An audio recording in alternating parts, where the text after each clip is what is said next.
চালাচ্ছে। তাহলে আইএসএফ কিছু শৃঙ্খলাবদ্ধ হচ্ছে কি হচ্ছে না ভাই? বিশ্বাস করুন আমি জানি না যে এখানে প্রোগ্রামটা হবে, তাহলে আগে সতর্ক করে দিতাম। এখানে যখন গাড়ি থেকে নামালো তখন বলছে বলছে আপনি এখন এসেছিলেন, বেশ ভালো লাগলো।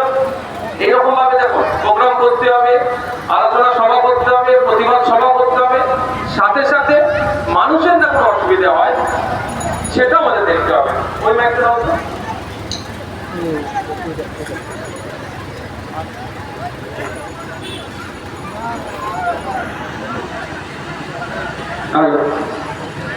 আজকে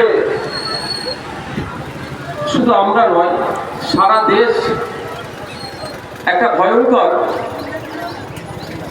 ঘটনার সাক্ষী থাকলো। কাশ্মীর উপত্যকায় নির্বিচারে নিরস্ত্র পর্যটকদের উপরে যেভাবে সন্ত্রাসীগুলো সন্ত্রাস কায়েম করে 26 জনের অধিক আমাদের নাগরিক, আমাদের দেশের নাগরিক, সহনাগরিকদের উপরে যেভাবে আক্রমণ চালালো, এটা কোনোভাবেই মেনে নেওয়া যায় না। ওই বিষয়ে আমি গুটি কয়েক কথা বলবো, কিন্তু দুর্ভাগ্য আমাদের এটাই, দেখছি গত রাত থেকেই সোশ্যাল মিডিয়ায় সাম্প্রদায়িক উন্মাদনা ছড়ানো হচ্ছে। খুব কম মানুষকেই বলতে শুনলাম বা বলতে দেখলাম যারা ওই ন্যাক্কারজনক ঘটনা ঘটিয়েছে, যারা সমাজ বিরোধী, যারা মানবতা বিরোধী, যারা কাশ্মীরের মানুষের শত্রু, যারা দেশের মানুষের শত্রু, যার ধর্ম নির্বিশেষে প্রত্যেকটা নাগরিকের যারা শত্রু, তাদের একটাও না ছাড় পায়, এইরকম বললেও না মানুষ খুব কম দেখতে পেলাম। কিন্তু দেখছি কে হিন্দুর হয়ে সওয়াল করছে, কেউ মুসলমানের হয়ে সওয়াল করছে, কেউ সাফাই গাইছে। কিন্তু ইন্ডিয়ান সেকুলার ফ্রন্ট তার তৈরির ভাষায় বলছে এই সমস্ত নরখাদক গুলো একটাও না ছাড় পায়, প্রত্যেকটাকে যেন সর্বোচ্চ শাস্তির ব্যবস্থা করে, একটাও না ছাড় পায়। যারা কাশ্মীরের তথা দেশের ভাবমূর্তিতে আঘাত দিচ্ছে, দেশের সার্বভৌমত্ব নিয়ে যে আচরণ করছে, বিদেশে বহির্বিশ্বে আমাদের দেশের মাথায় এক হবে, যারা এই সমস্ত ধরনের সাম্প্রদায়িক কাজ করেছে, সব প্রত্যেকটাকে চিহ্নিত করে সর্বোচ্চ শাস্তির দাবি আমরা তুলছি। কিন্তু দুর্ভাগ্যের বিষয়, অনেকে দেখছি দাবির পরিবর্তে ও বলছে অমুককে মেরেছে, তো ই বলছে অমুককে মেরেছে। আমাদের দুর্ভাগ্য এটাই, এটা তো চাইছে একটা শ্রেণীর রাজনৈতিক কারবারিরা। আপনারা সাবজেক্ট ছেড়ে অবজেক্টের দিকে চলে যান। সাবজেক্ট হচ্ছে এটাই, যেখানে কাশ্মীরের মতো জায়গাতে বিভিন্ন ধরনের এজেন্সি আছে, কাশ্মীরে কোনো নাশকতা হতে দেবে না। টপ টু বটম পর্যন্ত বিভিন্ন দপ্তরের, বিভিন্ন লেয়ারের, বিভিন্ন বিভাগের সংস্থা দিয়ে কাশ্মীরকে প্রোটেক্ট করা হচ্ছে। তার বাইরে গিয়ে কিভাবে আমাদের দেশের নাগরিকগুলোর উপরে আক্রমণ নেমে আসলো, এ জবাব বিজেপি সরকারকে দিতে হবে, এ জবাব অমিত শাহকে দিতে হবে, এ জবাব মোদীকে দিতে হবে। এই প্রশ্ন তোলা বাদ দিয়ে কে বলছে নাকি কার প্যান্ট খুলে চেক করেছে, এগুলো হচ্ছে অসভ্যতা বলছে। এক নম্বর। দ্বিতীয় কথা হচ্ছে, আমরা অনেকে জানি কাশ্মীরে বিভিন্ন সময়ে বিভিন্ন নাশকতা হয়েছিল, কিন্তু আমার কাছে এই ধরনের কোনো প্রমাণ নাই। থাকলে বলবেন এই ধরনের মাস কিলিং করেছে যারা ওখানে ভিজিটর গিয়েছিলেন, যারা পর্যটক গিয়েছিল, তাদের সাথে এই ধরনের অত্যাচার হয়েছে ইতিপূর্বে আমার মনে হয় কারো জানা নাই। হঠাৎ কেন পর্যটকদেরকে টার্গেট করলো, এ কারণ রহস্য লুকিয়ে আছে। আমি গুটি কয়েক কথা বলবো এই বিষয়ে, তারপরে আমি আমার বিষয়ে ফিরে আসবো। কিন্তু আজকে বলতে হচ্ছে, কাশ্মীরে যদি আপনারা কেউ ঘুরে ঘুরে আসেন বা আপনাদের পরিবারের কেউ যদি থাকে ওখানে কাজের কর্মসূত্রে, তাদেরকে জিজ্ঞাসা করুন যে কিভাবে মোড়ে মোড়ে ওখানকার প্রশাসনকে ওখানে দাঁড়িয়ে থাকে। 20 মিটার 30 মিটার ছাড়া ছাড়া ওখানে প্রশাসন থাকে, ওখানে মাছি গলার জায়গা থাকে না। কি বলছে যদি এই কথা সত্য হয়, ধর্ম জেনে নাম জিজ্ঞাসা করে করে নাকি প্রয়োজন বছরে কাপড় খুলে নাকি চেক করে মেরেছে বলছে, তো এটা সাম্প্রদায়িক উন্মাদনা ছড়ানো ছাড়া আর কিছুই নয়। এগুলো হচ্ছে ন্যারেটিভ তৈরি করা। ঠিক যেভাবে ন্যারেটিভ তৈরি হয়েছিল বিগত দিনে একটা ন্যারেটিভ। আচ্ছা, যদি আমি ধরে নিচ্ছি নাম জিজ্ঞাসা করে বা তার বস্ত্র খুলে চেক করার পরে মেরেছে, 25 জন কম করে আমাদের নাগরিককে ওরা খুন করেছে। বর্বরেরা কারা করেছে? দেশদ্রোহীগুলো। কারা করেছে? বর্বরগুলো। ওই বর্বরদের কোনো জায়গা নাই সমাজে। ওদেরকে আমি তো বলেছি, আজকেও এখনো বলছি, যে ওদেরকে গ্রেফতার করে ফাস্ট ট্র্যাক কোর্টের মাধ্যমে ম্যাক্সিমাম 6 মাসের মধ্যে ওদেরকে দোষী প্রমাণিত করে ফাঁসি দিয়ে হোক। ওদের যাবজ্জীবন এইসব ওদের দিলেও চলবে না। কারণ যাবজ্জীবন দিয়ে মানে আমাদের জেলে থাকবে, দেশের জেলে থাকবে, আমাদের রেশন খাবে, ওদের বাঁচার অধিকার নাই, ফাঁসি তোদেরকে ঝোলানো হোক। কিন্তু ওদেরকে কারা পাঠিয়েছে সেটা খুঁজে বার করবেন না ভাই। 6 বছর হয়ে গেল আমাদের সেনা, আপনার উলুবেড়িয়ার বাবলু ধারা সম্ভবত নাম, এই উলুবেড়িয়ার মানুষ, বাউরিয়া উলুবেড়িয়াতে সে ওই শহীদ হয়েছিল পুলওয়ামার অ্যাটাকে। মনে আছে আপনাদের?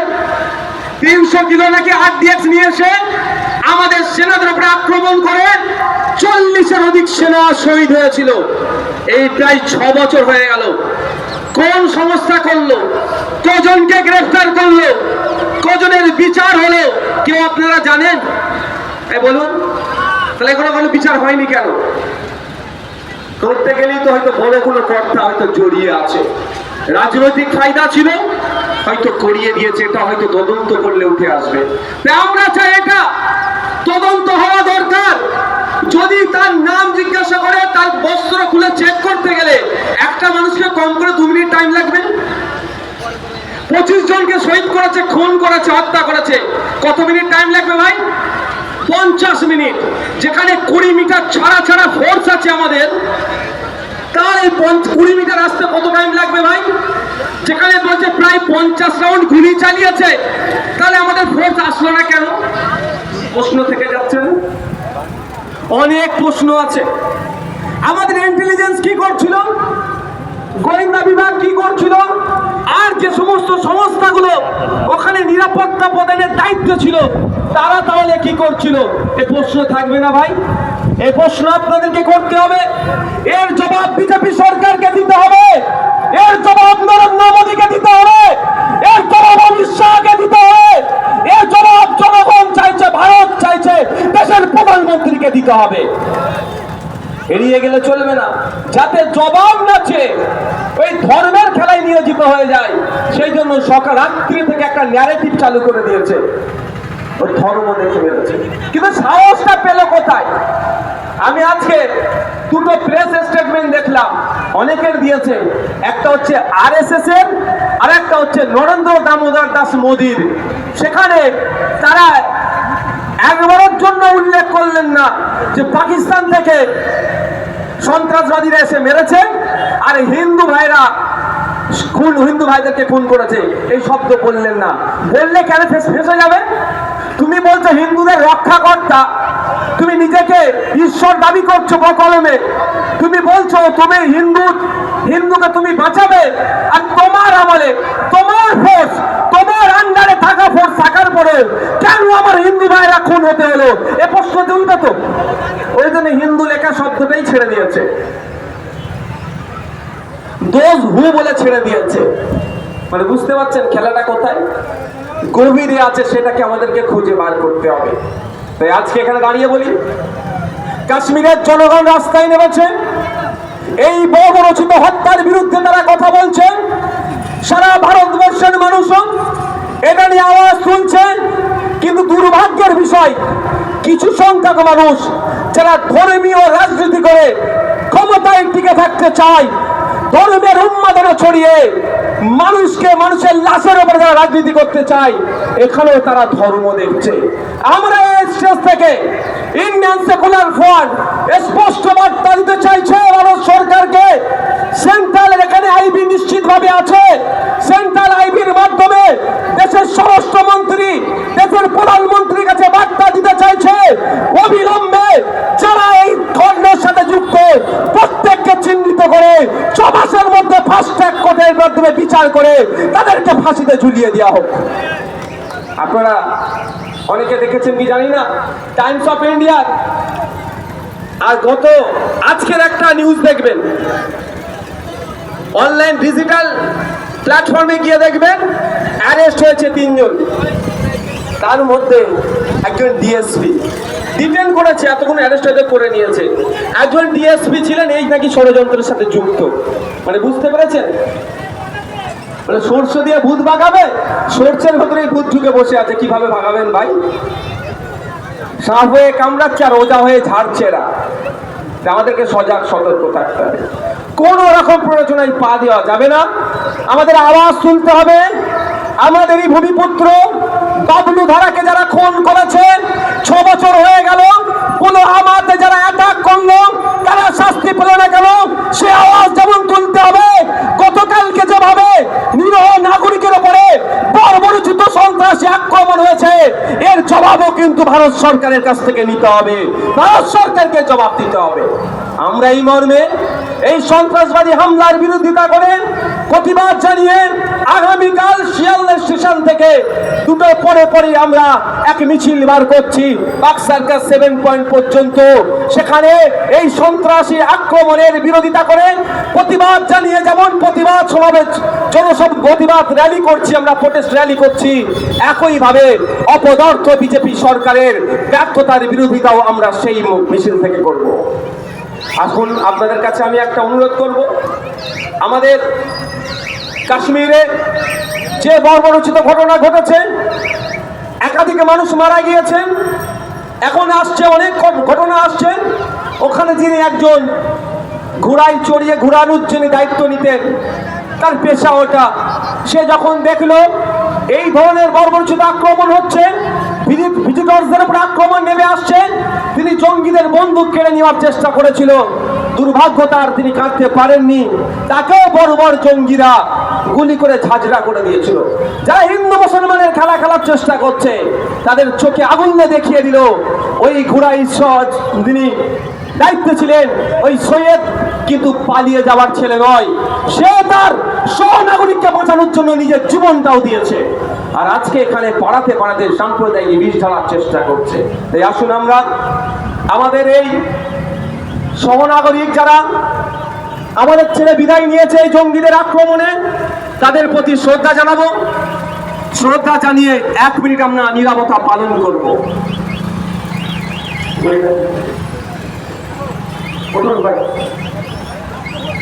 আমরা 1 মিনিট আমাদের দেশের নাগরিক, সহনাগরিক, আমাদের বাংলার 3 জন সমাজে 25 জনের উপরে খুন করেছে, তাদের প্রতি শ্রদ্ধা জানিয়ে 1 মিনিট আমরা নীরবতা পালন করবো। শুরু করবো।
আজকে আপনাদের উপস্থিত হয়েছি, নিশ্চিতভাবে অবগত আছি 26,000 চাকরি বাতিল, দুর্নীতি আর বঞ্চনার দায় কার হতে পারে?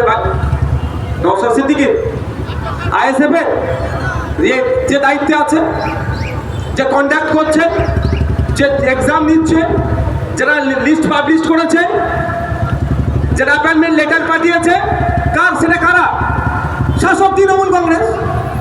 এই 26,000-এর মধ্যে আপনার আমার বাড়ির ছেলেরা আছে যারা মেধার ভিত্তিতে চাকরি পেয়েছে, আবার এই 26,000-এর ভেতরে আছে যারা যুক্তাক্ষর বানান করতে পারেনি, মাল আছে, টাকা আছে, দিয়ে চাকরি নিয়ে নিয়েছে। এই অবৈধভাবে চাকরি নেওয়ার ফলে মামলা হয়েছে। কলকাতা হাইকোর্ট, সুপ্রিম কোর্ট বারবার রাজ্য সরকারকে বলেছে যে পৃথকীকরণ করে দিতে, অর্থাৎ এর মধ্যে ডুপ্লিকেটকে অবৈধ পন্থা অবলম্বন করে যারা চাকরি পেয়েছে তারা কি আছে, আর বৈধ পন্থা অবলম্বন করে কারা চাকরি পেয়েছে তাদের লিস্ট দাও, বারবার বলেছে, কিন্তু সঠিক লিস্ট দেয়নি। পরিশেষে কি লিস্ট দিয়েছে? রাজ্য সরকার যে লিস্ট দিয়েছে 6,000 কত মতো হবে, এসএসসি লিস্ট দিয়েছে 5,000 কত, আর পর্ষদ লিস্ট দিয়েছে এই 4,000 কত, মানে ঘেটে ঘ করে দিয়েছে। তিনটি দুটোই, বাকি দুটো সরকারের আন্ডারই চলে। 3 জন 3 রকম লিস্ট দিয়েছে, আর সিবিআই লিস্ট দিয়েছে 8,500 মতো, মানে বুঝতে পেরেছেন কোর্টও কনফিউজ, কে আসল কে নকল। মানে নকল মালের উপরে লেখা আছে নকল হইতে সাবধান, ধরতে পারবেন কি করে। তো সেই জন্য কোর্ট বেশ সময় দিয়েছিল, সময় দেওয়ার পরেও কোর্টে রাজ্য সরকারের পক্ষ থেকে আসল লিস্ট জমা করার ফলে আজকে সমস্ত যারা বৈধ পন্থা অবলম্বন করে চাকরি পেয়েছে তাদেরও চাকরি বাতিল হয়েছে। আমরা দাবি করেছি, আজকে দিনেও দাবি করছি, অবিলম্বে 22 লক্ষ ওএমআর শিট প্রকাশ করা হোক। ওএমআর শিট প্রকাশ করলে আসল খেলা ধরা পড়বে, কারণ যারা অবৈধ পন্থা অবলম্বন করে চাকরি পেয়েছে তারা দেখবেন শুধু নামটা আর রোল নাম্বার, সরি রেজিস্ট্রেশন নাম্বারটা করেছে, বাকিটা ছেড়ে দিয়ে পালিয়ে এসছে। ও জানে তো মাইনাস হয়ে গেলে বিপদ হয়ে যেতে পারে। তাহলে 22 লক্ষ ওএমআর শিট পাবলিশ করে দিলেই ধরা পড়ে যাবে, কিন্তু রাজ্য সরকার করছে না। অনেক গল্প শোনাচ্ছে, অনেক কিছু বলছে, অনেক কিছু হবে। এখনো যারা এই রাজ্য সরকারের কথাই বিশ্বাস করছে, যে সমস্ত যোগ্য শিক্ষকরা ভাবছেন এই তৃণমূল পরিচালিত সরকার আপনাদেরকে ন্যায় দেবে, এই আকাশ কুসুম ভাবনা আপনাদের হচ্ছে, এ আপনাদের সাথে অন্যায় করবে। কেন যোগ্যদের লিস্ট দিচ্ছে না আপনাদের মনে আসতে পারে তো, যে যোগ্যতা লিস্ট বার করে দিলে তো মিটে যায় সমস্যা, বা অযোগ্যদের নামগুলো বলে দিলেই তো মিটে যায়। তাহলে যারা যোগ্য তারা স্কুলে যাবে, কেন দিচ্ছে না ভাই? এখানে একটা টুইস্ট আছে, এটাই এই সাঁকরাইলে চাকরি বিক্রি হয়নি। অনেক বড় বড় কথা বলবে স্টেজে ওঠে, সে কি চাকরি চুরি করেনি? আমি বলি চুরি করেছে, চ্যালেঞ্জ করে দিচ্ছি। এবার কি হয়েছে, আপনার এলাকায় চাকরি বিক্রি হয়েছে 15 লাখ টাকায়। যে চাকরিটা এখান থেকে 15 লাখ টাকা নিয়েছে, সে খুব বেশি হলে 50,000 কি 1 লাখ দিয়েছে। 14 লাখ টাকা কাকে দিয়েছে? কোন একটা ঘাটে গিয়েছে, এ ঘাট ও ঘাট করতে করতে কোন ঘাটে গিয়েছে। সেই 14 লাখ কি আর সেই ঘাটে আছে? ইউক্রেনে চলে গিয়েছে, তো রাশিয়াতে গিয়েছে, দুবাইয়ে গিয়েছে, বিভিন্ন জায়গায় কি করেছে, টাকা পাঠিয়ে ওরা বিজনেস চলছে। কিন্তু এখানকার ধরুন আমি কার হাতে যদি 15 লক্ষ টাকা দিয়েছি, আমি কি আর ওই ঘাটে গিয়ে টাকা চাইলে হবে? আমি কাকে ধরবো? যাকে দিয়েছি। সে বেচারি তো 1 লাখ নিয়েছে, 14 লাখ গায়েব হয়ে গেছে। এখন যদি সরকার ওই অযোগ্যদের লিস্ট বার করে দেয়, যারা টাকা দিয়ে অযোগ্য চান্স পেয়েছিল, তারা প্রথম কার কাছে যাবে? যার হাতে 15 লাখ টাকা দিয়েছে, বলবে আমার টাকা ফেরত দে, নাহলে পিঠের চামড়া কি হবে? বুঝতে পারছেন? তাহলে ও মায়ের চোটে কি বলবে? অমুক দাদাকে আমি 14 লাখ টাকা দিয়েছি বলবে তো। তাহলে চোর ধরা পড়ে যাবে, একাট করতে করতে কোন ঘাটে গিয়েছে ধরা পড়ে যাবে। এই ধরা না পড়ে, এই জন্য ও তো ডুবছে, খারাপগুলো ডুবছে, ভালোগুলোকেও নিয়ে ডুবলো। আমাদেরকে দাবি তুলতে হবে, আমাদের এখানে যারা মেধার ভিত্তিতে চাকরি করে পেয়েছিল তাদেরকে আমরা একটা সন্দেহ চোখে দেখছি, তাদেরকে আমাদের মনে হচ্ছে অযোগ্য, তাদেরকে আমরা খারাপ চোখে দেখছি। দেখবেন না, আমি অনুরোধ করছি আপনাদের, এটা সামাজিকভাবে তাদেরকে হেয় করবেন না, তাদের মনে সাহস যোগান, তাদেরকে লড়াইয়ের জায়গা দেন, তাদেরকে বলুন তোমাদের সাথে আমরা আছি, তোমাদের সাথে আইএসএফ পার্টি আছে, যে তোমাদের সাথে যে অন্যায় হচ্ছে এ অন্যায় হতে দেওয়া যায় না। সরকারকে বাধ্য করতে হবে যাতে যোগ্য অযোগ্যদের লিস্ট সরকার পাবলিশ করে, এই দাবি তুলতে হবে। গত কয়েকদিন ধরে অবস্থান বিক্ষোভ চলছে। এত বড় অপদার্থ সরকার, তারা মহিলারা পুরুষ নির্বিশেষে বাথরুমে যাবে সে তালা মেরে দিয়েছে, পানীয় জল পানি পান করবে ঠিক মতো ব্যবস্থা করেনি। কিন্তু লড়াই চালিয়ে যাচ্ছে। যোগ্য শিক্ষকদের সাথে ছিলাম, আছি, আমরা আগামী দিনেও থাকবো। এই লড়াই আমাদের চলবে। অবিলম্বে শিক্ষা প্রতিষ্ঠানগুলোতে যোগ্য শিক্ষক দিয়ে শিক্ষা প্রতিষ্ঠানগুলোকে সচল করুক, এই দাবি আমরা করব। আমি আরেকটা বিষয় যেটা আমাদের আছে, ওয়াকফ সংশোধনী আইন 2025 কেন বাতিল করা প্রয়োজন, কটা বাজে? এটা আপনাদের জানতে হবে। শুধু ওই ওয়াকফের বিরুদ্ধে মিছিল ডাকছে, গিয়ে হই হই করে গেলে হবে না ভাই। আমি অনুরোধ করছি, এটা আপনি জানতে হবে কেন বিরোধিতা করছি। একজন মুসলমান হিসাবে বিরোধিতা করতে হবে, না একজন নাগরিক হিসাবে বিরোধিতা করতে হবে, না একজন দেশপ্রেমিক হিসাবে বিরোধিতা করতে হবে? আগে ক্লিয়ার করতে হবে। আমি আপনাদের বলছি, নওশাদ সিদ্দিকী শুধু মুসলমান হিসাবে বিরোধিতা করছে না, একজন সংবিধান প্রেমী হিসাবে, দেশপ্রেমিক হিসাবে আমাদের সংবিধানে আপনি আঘাত দিয়েছে। সেই জন্য আমরা ছুটে এসেছি মানুষকে জানানোর জন্য কোন কোন জায়গায় মানুষের নাগরিক অধিকার হরণ হচ্ছে, কোন কোন জায়গায় সংবিধানে আঘাত দিচ্ছে, কোন জায়গায় আমরা এই বিরোধিতা করছি, সেই জানাবার জন্য নওশাদ সিদ্দিকী যেমন ছুটে এসেছে, বিশ্বজিৎ মাইতিও তেমন একইভাবে ছুটে এসেছে। প্রথমে বলি, জমির বিষয়টা কে দেখে? জমি, এই যে আমাদের ল্যান্ড যেটা আছে, এটা কার লিস্টে? এটা স্টেটের লিস্টে। এটা জমি জায়গা যত আছে সব কে দেখবে? রাজ্য সরকার দেখবে। নতুন আইনের মাধ্যমে এই ওয়াকফের জমির যে ক্ষমতা আছে কেন্দ্র সরকার কেড়ে নিতে চাইছে। তাহলে যুক্তরাষ্ট্রীয় পরিকাঠামোতে আঘাত দিচ্ছে না? আঘাত দিচ্ছে তো। কেমন ভাবে আঘাত দিচ্ছে আপনারা জানেন? এই রাস্তা যদি চওড়া করতে যায়, এটাতে হাইওয়ে বানাই, বা রেলের যদি ট্র্যাক বাড়ায়, তার জন্য তো অধিগ্রহণ করতে হবে তো ভাই। অধিগ্রহণ কি কেন্দ্র সরকার এসে করতে পারে? তারা রাজ্যকে বলে যে আমরা এখানে রাস্তা চওড়া করব, এখানে নতুন ট্রেন লাইন বিছাবো, আমাকে জমি দাও, আমি ট্রেন লাইন করবো, তাই তো? রাজ্য কি করে? মানুষকে বুঝিয়ে হোক বা কেন্দ্র যে ক্ষতিপূরণ দেয় সেখান থেকে মাল দিয়ে নেয়, এরা মধ্যখান থেকে মাল এরা সব জায়গায় নেয়, বুঝিয়ে বাজিয়ে হোক জমিটা তুলে কেন্দ্রের হাতে দেয়, তাই তো? এটা সিস্টেম। তো ওটা যদি ওই ক্ষেত্রে ন্যাশনাল হাইওয়ে থেকে শুরু করে রেলের নতুন লাইন এক্সটেনশন করবে, বাড়াবে, এটার ক্ষেত্রে যদি কেন্দ্র রাজ্যের দিকে তাকিয়ে থাকে, তাহলে এই সম্পত্তিগুলো যেভাবে ওয়াকফ সম্পত্তি কেন্দ্র সরকার নিজের কন্ট্রোলে নিতে চাইছে, এটা যুক্তরাষ্ট্রীয় পরিকাঠামোতে আঘাত হচ্ছে না? সংবিধানের উপরে আঘাত হচ্ছে না? তার বিরুদ্ধে আমরা রাস্তায় আছি। মানুষের মৌলিক অধিকারের উপরে আঘাত হচ্ছে। সংবিধানের 26 নম্বর আর্টিকেলে ধর্মচরণ থেকে শুরু করে শিক্ষা প্রতিষ্ঠান থেকে শুরু করে পূর্ণ স্বাধীনতা প্রত্যেকটা ধর্মের মানুষের আছে। কিন্তু মোদী বাবু যে নতুন আইন নিয়ে এসেছে, সেই আইনে মানুষের এই যে স্বাধীনতায় হস্তক্ষেপ করছে। কেমন হস্তক্ষেপ করছে আপনাদেরকে একটু জানতে হবে। সেই বিষয়ে আমি গুটি কয়েক কথা বলবো। কারো অসুবিধা হবে ভাই? যারা শুনতে বসতো ওটা হাত তুলুন তো। প্রচন্ড গরমে এনার্জি লস হচ্ছে না তো ভাই? একটু সাবধানে থাকো ভাই। এই জোশের মধ্যে লাভ মেরে দেবো একটা, আমি কেস খেয়ে যাবো। আমি প্রেস কনফারেন্স করবো খুব তাড়াতাড়ি। এই ওয়াকফ আন্দোলন নিয়ে রাজ্য সরকার আইএসএফকে কিভাবে দমন করার চেষ্টা করছে এবং আমাকে বিভিন্নভাবে কৌশলে কিভাবে আটকানোর চেষ্টা করছে, মিথ্যা পন্থা অবলম্বন করছে, সে বিভিন্ন দিক অবলম্বন করে আমাকে আটকানোর চেষ্টা করছে, সেই নিয়ে আমি প্রেস কনফারেন্স করবো। যাক, এখন ফিরে আসি। আমরা ওয়াকফ সম্পত্তির বিরোধিতা কেন করছি? মোদী বাবু বলছেন এটা মুসলমানদের উপকার করব, গরিব মুসলমানদের উপকার করব, মুসলিম মহিলাদের উপকার করব, মুসলিম বিধবা মহিলা, মুসলিম বাচ্চাদের উপকার করব। শুনে খুব ঠান্ডা হয়ে যাচ্ছে না?